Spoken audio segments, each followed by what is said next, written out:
Hey friends, today I'm going to walk you through the process of creating this painting. So you're going to see it step by step all the way as I go through it. This is about 8 hours of painting condensed into just under 20 minutes here. The first part of this painting was done on a live stream. So every other Thursday at 7 p.m. Pacific time, I do live painting, and it's an event I call Art Autopsy. And I encourage anybody who wants to join and watch Art Autopsy to also get their art supplies ready and set up and make art right alongside me as I go. It can be art in any form. It doesn't have to be painting. It can be drawing, sculpting, whatever you like, but it will give you a reoccurring excuse to make some art. And bringing more art into the world is never a bad thing. I just wanted to take a quick second to say thank you so much to my patrons who support me over on Patreon. It's patreon.com/Clint Carney if you want to check it out. So big thanks to Jennifer Goupil, Tango14, Travis Carney, Anthony Ferraro, Rachel, Derek Justice, Sea of Dead Faces, Violet Gray, and Jill. Thank you all so much for your support. It really means a lot to me.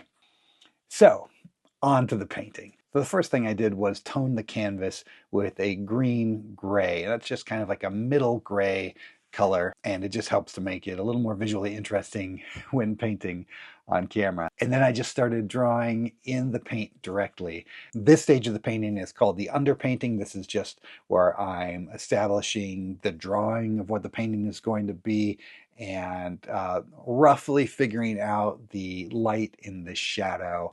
You know, what direction is the light coming from? In this case, it's coming from multiple directions. Um, yeah, just kind of working out what this painting is going to become. I'm just shooting from the hip here. I'm making this up as I go along.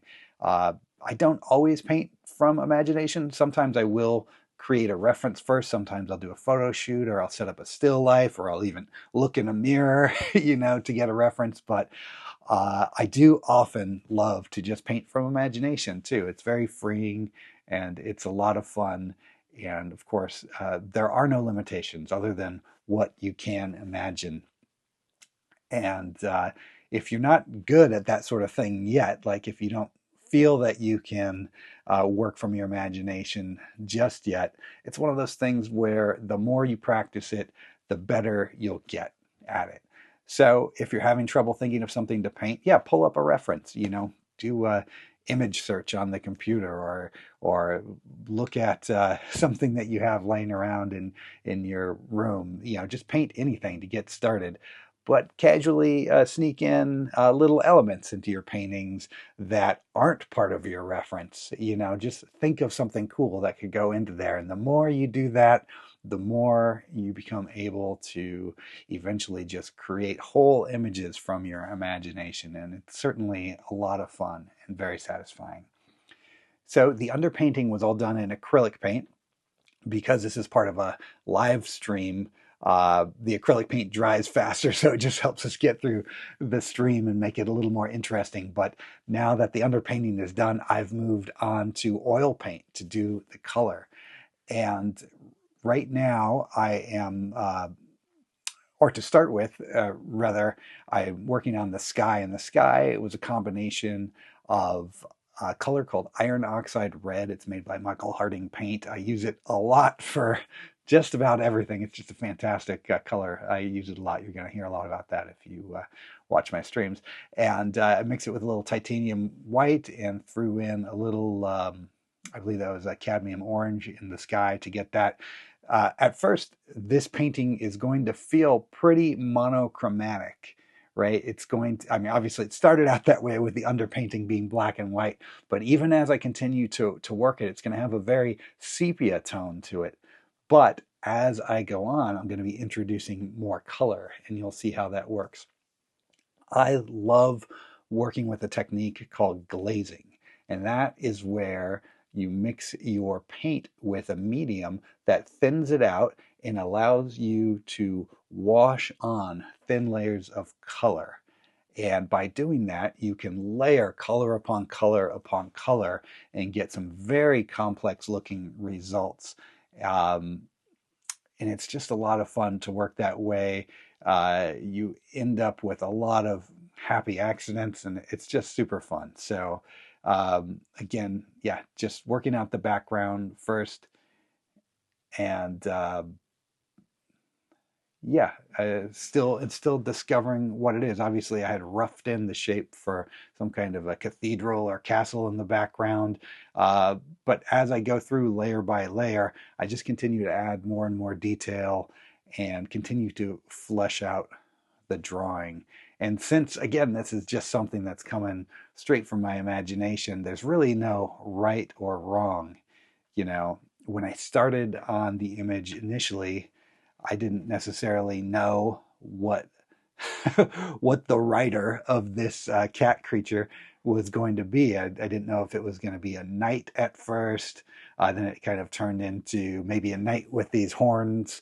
And then it turned into just like a goat guy, kind of like um, yeah, just a fantasy character here. Pretty cool. Lots of fun though. And this is one of the fun parts about the live stream too, is because I have a chat going the whole time. So I get to chat back and forth with the audience, which hopefully will be you if you're watching this. Maybe you can tune in for the next one. And a lot of times people will throw out ideas, which I may or may not incorporate, but it's always fun to get people's perspective on it. Now, if you do tune in for one of these live streams, too, I encourage you to send me the art that you create during the live stream. If you email those to me at clintcarneycreates@gmail.com, I'll be featuring the art of some of my viewers in future live streams as well. Hopefully, to help get a little more exposure to all the cool artists out there. And still, I'm still basically using that iron oxide red as the base color here, just layering it down even on, you can see kind of how versatile it is here. I mean, I'm using it for the sky, I'm using it for the fur, I'm using it for the armor, and I really have not yet introduced any other colors other than the iron oxide red, titanium white, and a small amount of cadmium orange in at the base of the sunset and the skyline. And then in the shadows, I'm also using an olive green to reinforce those shadows. And eventually, I will go on to throw in some actual, I think it's lamp black that I used for the very dark shadows. And as I go on, I'm going to introduce more colors into there, and I'll call those out as they come up. One of the fun things about painting like this, going layer by layer, as you continue to refine your drawing, right, you get to discover the characters more and more as you go. And you can see now the cat is starting to take shape. He's starting to have a little bit of a personality, whereas before, just with the rough sketch, it was maybe just kind of a generic cat. Now he's looking pretty stern and serious and determined. Um, and as we go on with this painting, you'll see he's going to take on more and more life and just get more and more character to him. And below him, he has crushed some kind of a dragon creature with little squid-like tentacles coming out of the snout.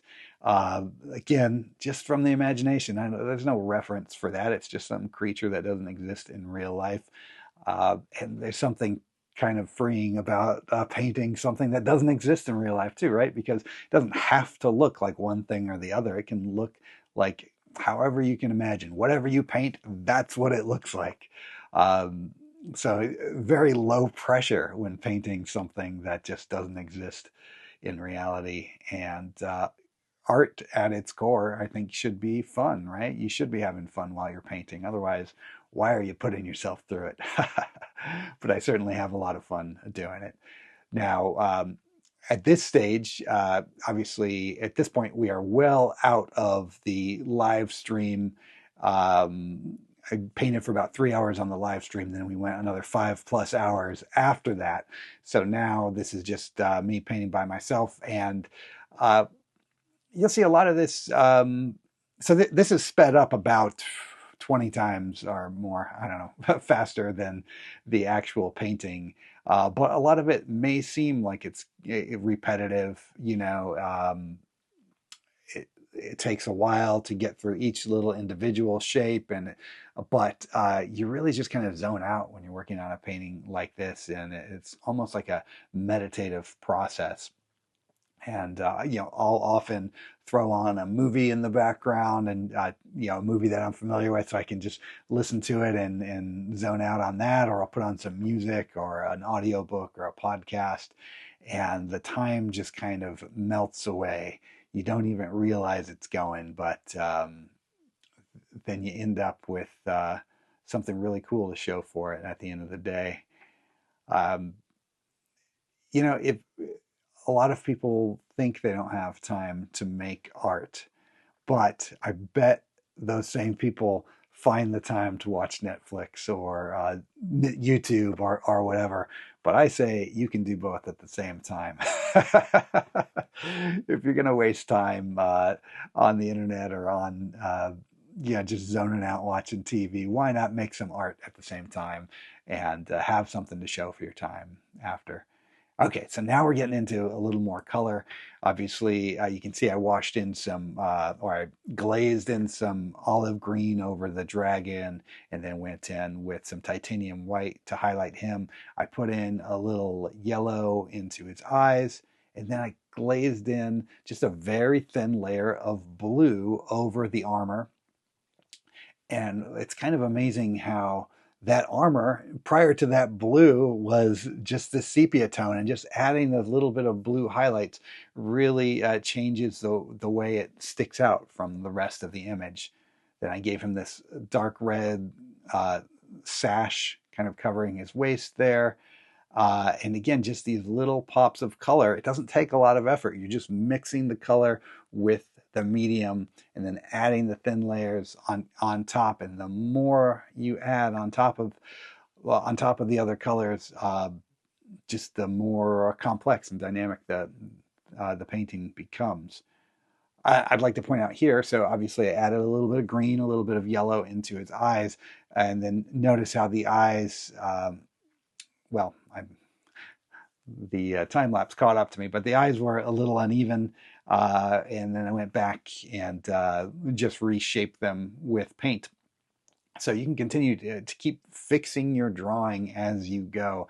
It's not over until you say it is, right? So if there's any flaws in the piece, you just keep working it. You keep working it until you like the piece, right? You are in control of your own art, so there's no one that's going to tell you when it's done except for you. And there's certainly no time limit on this sort of stuff. You can put in as much or as little time as you want. And you can see here now I'm still, again, refining the cat and his personality, adding some coloring into his fur, making him kind of like a tabby, but also kind of like tiger stripy in a way. And he's really shaping up there, just looking pretty fun.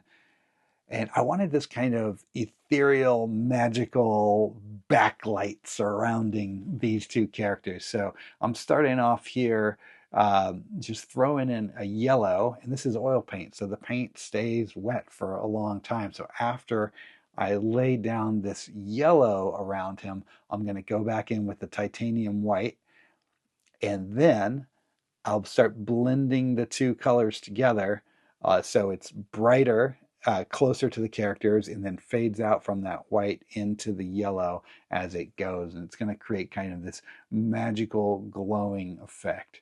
This is not an image that exists in the real world, right? This is just kind of a magical, fun fantasy painting. So I'm not rigidly adhering to the rules of how this would look in reality.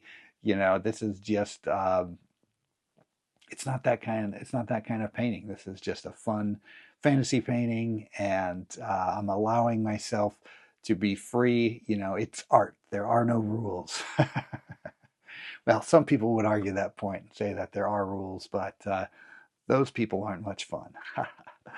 Just kidding. Yeah, I mean, you get my point. It's your painting. You can do whatever the heck you want with it. And in this case, I wanted some weird magical light behind them, even though it doesn't make sense.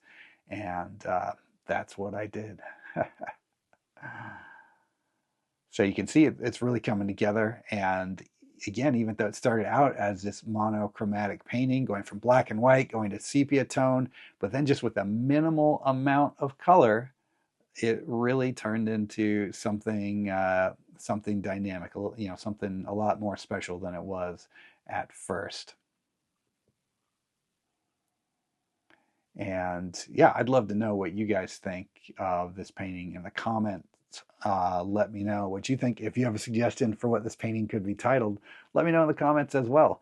So depending on when you're watching this, if you're watching this video when it first comes out, you'll actually have a chance to come see this painting in person. It's going to be on display at the Hyena Horror Market held at the Mayflower Club in North Hollywood on April 19th.